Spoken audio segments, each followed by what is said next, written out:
Today I'll start a new topic of chapter 5, indicators. Indicators क्या होते हैं, कितने तरीके के होते हैं और ये किस तरीके से काम करते हैं. ठीक है, जैसा कि कल हम लोगों ने एसिड, बेस और न्यूट्रल सब्सटेंसेस के बारे में पढ़ा था, इनके डिफरेंट टेस्ट के बारे में पढ़ा था. तो जब हम लोग एडिबल सब्सटेंसेस की बात करते हैं, उन्हें हम लोग टेस्ट करके ये जान पाते हैं कि ये एसिड हो सकता है, ये बेस हो सकता है ना. जैसे कि एसिड का टेस्ट जैसा मैंने बताया था आपको कि खट्टा होता है. विनेगर को जब हम लोग टेस्ट करके देखेंगे तो हम लोगों को खट्टी फीलिंग आएगी. जब हम लोग बेस को यानी कि खाने वाले सोडे को या इनो को टेस्ट करके देखेंगे तो हम लोगों को एक बिटर टेस्ट आता है. इसी तरीके से जब हम लोग सॉल्ट, शुगर को टेस्ट करके देखते हैं तो इनका टेस्ट कैसा होता है, सॉल्टी या स्वीट होता है. तो जब हम लोग एडिबल सब्सटेंसेस की बात करते हैं तो उन्हें हम लोग टेस्ट करके पहचान सकते हैं, मगर हर सब्सटेंस को हम लोग टेस्ट तो नहीं कर सकते हैं क्योंकि मे बी वो हम लोग के लिए हार्मफुल भी हो सकते हैं. तो ऐसे सब्सटेंसेस जिन्हें हम लोग टेस्ट करके नहीं पहचान सकते हैं, उन्हें पहचानने के लिए जो सब्सटेंसेस हमें हेल्प करते हैं उन्हें इंडिकेटर्स कहते हैं. इंडिकेटर्स की हेल्प से हम लोग ये फाइंड आउट कर पाते हैं कि सब्सटेंस एसिड है या बेस है या न्यूट्रल सब्सटेंस है. ठीक है, तो हम लोग स्टार्ट करते हैं. Indicators are special substances which have different colors in acidic and basic medium. तो indicators जो होते हैं वो special substances होते हैं जो कि acidic और basic medium में different color देते हैं. ठीक है, and they are used to test whether a substance is acidic or basic in nature. और ये इसलिए भी यूज किए जाते हैं कि इनसे हमें पता चलता है कि जो सब्सटेंस है उसका नेचर एसिडिक है या बेसिक है. इनको हम लोग एसिड बेस इंडिकेटर्स भी कहते हैं. ठीक है, now the question is how do indicator work. ये किस तरीके से काम करते हैं. When indicators are added to a solution containing an acidic and basic substance, they change their color. तो जब इंडिकेटर्स को ऐड किया जाता है सोल्यूशन के साथ जिसमें एसिडिक या बेसिक सब्सटेंस होते हैं तो वो क्या करते हैं, अपने कलर चेंज कर लेते हैं. इससे हम लोगों को पता चलता है कि सब्सटेंस में क्या हो सकता है. ठीक है, now the types of indicators.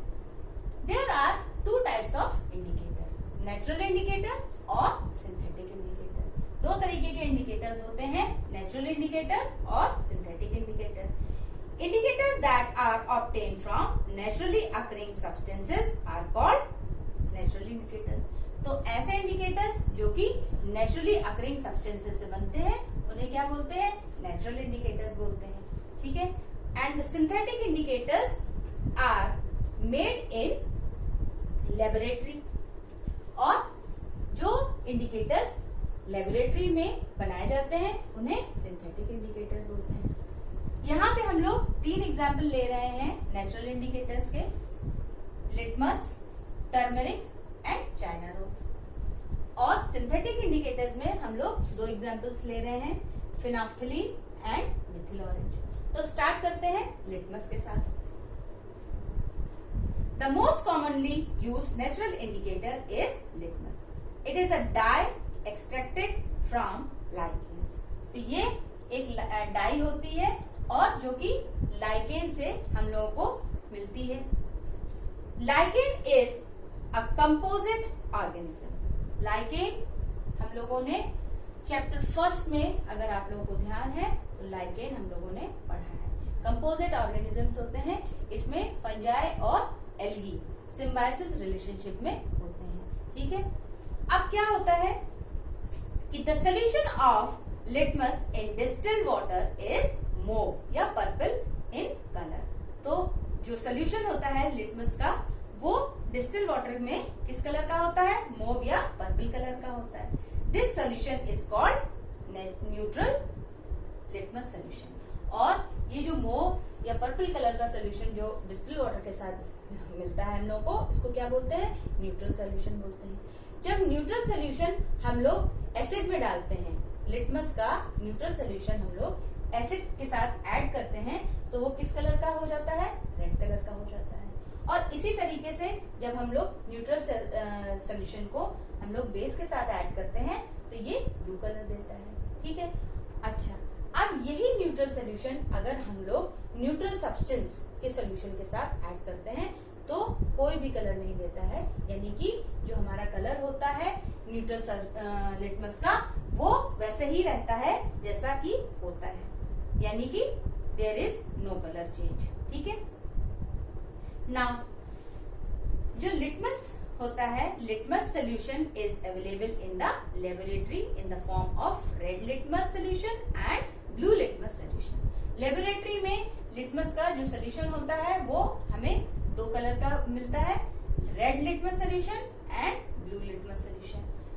Litmus strips भी यूज की जाती हैं। कल जैसा कि मैंने आप लोगों को बताया था कि ब्लू लिटमस स्ट्रिप को जब हम लोग एसिड में ऐड करते हैं तो वो किस कलर की हो जाती है, रेड कलर की हो जाती है, और रेड लिटमस स्ट्रिप को जब हम लोग बेस के साथ ऐड करते हैं तो वो ब्लू कलर में चेंज हो जाती है। तो ये टेंडेंसी होती है एसिड और बेस में कि वो ब्लू लिटमस पेपर को रेड में चेंज कर देते हैं, यानी कि एसिड होते हैं, और जो लिटमस पेपर रेड को ब्लू में चेंज कर देते हैं उन्हें बेस कहते हैं। तो ये चीज मैं कल आप लोगों को पढ़ा भी चुकी हूँ। Now the next example is turmeric. Turmeric यानी कि हल्दी। हल्दी हम सभी के घरों में मिलती है ना। ये नेचुरल इंडिकेटर होती है जो कि येलो कलर में होती है। तो हल्दी के लिए भी एक प्रॉपर जो टर्मरिक पेपर बनाया जाता है वो किस तरीके से बनाया जाता है, थोड़ी सी हल्दी को लेके अल्कोहल के साथ उसका पेस्ट बना लिया जाता है और पेपर पे उसको स्प्रेड कर दिया जाता है। अब इस पेपर को क्या किया जाता है, सुखा लिया जाता है, ड्राई कर लिया जाता है और इसी की स्ट्रिप्स काट ली जाती हैं। फिर इन स्ट्रिप्स को, जो कि येलो कलर की स्ट्रिप्स होंगी, उनको जब एसिड के साथ हम लोग ऐड करते हैं, मतलब एसिड में वो स्ट्रिप्स डालते हैं, तो नो कलर चेंज, यानी कि वो येलो कलर की स्ट्रिप येलो कलर की ही रहेगी। और जब हम लोग बेस के साथ इस स्ट्रिप को ऐड करते हैं तो इसका क्या कलर हो जाता है, रेड कलर हो जाता है, यानी कि टर्मरिक बेस के साथ रेड कलर देती है और एसिड के साथ वो उसी कलर में रहती है जिस कलर में वो होती है, यानी कि येलो कलर में। और जब हम लोग टर्मरिक पेपर को न्यूट्रल सब्सटेंस के साथ ऐड करते हैं तो उनमें भी कोई चेंज नहीं होता है, यानी कि टर्मरिक का कलर सेम येलो ही रहता है। ठीक है, now the next example is China rose. China rose यानी कि गुड़हल जो पेड़ होता है, आप लोगों ने सुना होगा। तो गुड़हल का जो फ्लावर होता है उसके पेटल्स को लेके और थोड़े से वार्म वाटर के साथ ऐड करके उसे रख दिया जाता है। थोड़ी देर में उस वाटर का कलर पिंक हो जाता है। अब इस वाटर को फिल्टर कर लिया जाता है। अब हमें कलर किस कलर का मिल गया, पिंक कलर का चाइना रोज सोल्यूशन मिल गया। अब इस सोल्यूशन को जब हम लोग एसिड के साथ ऐड करते हैं तो इसका कलर मैजेंटा यानी कि डार्क पिंक हो जाता है। और जब इस सोल्यूशन को हम लोग बेस के साथ ऐड करते हैं तो इसका कलर ग्रीन कलर में चेंज हो जाता है। तो ये डिफरेंट कलर यानी कि एसिड के साथ मैजेंटा कलर देता है और बेस के साथ ग्रीन कलर देता है। एंड सेम न्यूट्रल सोल्यूशन के न्यूट्रल सब्सटेंसेस के साथ ये क्या करते हैं, ये अपने उसी कलर में रहते हैं, यानी कि जो पिंक लाइट पिंक कलर होता है उसी में रहते हैं। Now next is synthetic indicator, जिनका हम लोग फर्स्ट एग्जाम्पल पढ़ेंगे फिनोफ्थलीन। फिनोफ्थलीन क्या होता है? फिनोफ्थलीन एक्चुअली एक ऑर्गेनिक डाई होती है जो कि प्रिपेयर किस तरीके से की जाती है, bye dissolving phenolphthalein in alcohol. जब फिनोफ्थलीन डाई को हम लोग एल्कोहल के साथ डिसॉल्व करते हैं तो हमें फिनोफ्थलीन इंडिकेटर मिलता है जिसका कोई कलर नहीं होता है, यानी कि कलरलेस होता है। अब इसको हम लोग जब एसिड के साथ ऐड करते हैं तो ये क्या करता है, कलरलेस, यानी कि कोई भी कलर एसिड के साथ नहीं देता है, यानी कि ये अपने ही उसी कलर में रहता है। और जब हम लोग बेस के साथ फिनोफ्थलीन को ऐड करते हैं तो क्या होता है, ये पिंक कलर हम लोग को मिलता है ना। तो इससे पता चलता है कि ये सब्सटेंस, अगर सपोज क्या होता है कि कभी जैसे ही मैंने आपको बताया कि कुछ चीजें ऐसी होती हैं, कुछ सब्सटेंसेस ऐसे होते हैं जिनको बारे में हम लोगों को नहीं पता होता है कि ये एसिड हो सकते हैं या बेस हो सकते हैं, तो उनको इन इंडिकेटर्स की हेल्प से हम लोग ये जान सकते हैं कि ये एक्चुअली एसिड है या बेस है। और अगर हम लोगों को पता है कि हाँ हम लोग एसिड के साथ अगर रिएक्शन करवा रहे हैं या बेस के साथ रिएक्शन करवा रहे हैं तो हम लोगों को वो कलर मिलते ही हैं। तो इस तरीके से फिनोल्फ्थलीन एसिड के साथ कलरलेस और बेस के साथ पिंक कलर देता है। अब हम लोग बात करते हैं हमारे नेक्स्ट एग्जाम्पल यानी कि मेथिल ऑरेंज के बारे में, जिसका कलर ऑरेंज होता है। जब मेथिल ऑरेंज को हम लोग एसिड के साथ ऐड करते हैं तो वो रेड कलर देता है, और जब हम लोग बेस के साथ ऐड करते हैं तो वो येलो कलर देता है। तो स्टूडेंट्स, आज हम लोगों ने इंडिकेटर्स के बारे में पढ़ा और ये कितने तरीके के होते हैं और ये किस तरीके से काम करते हैं और ये किस तरीके से हमें हेल्प करते हैं, ये हम लोगों ने पढ़ा। तो ये टॉपिक हम लोगों का यहाँ पे कंप्लीट हो गया है। अगर आप लोगों को कोई भी डाउट हो, कोई भी क्वेश्चंस हो तो प्लीज आप मुझसे पूछिएगा, बट प्लीज रीडिंग जरूर करेंगे आप सभी अपनी बुक से। Thank you.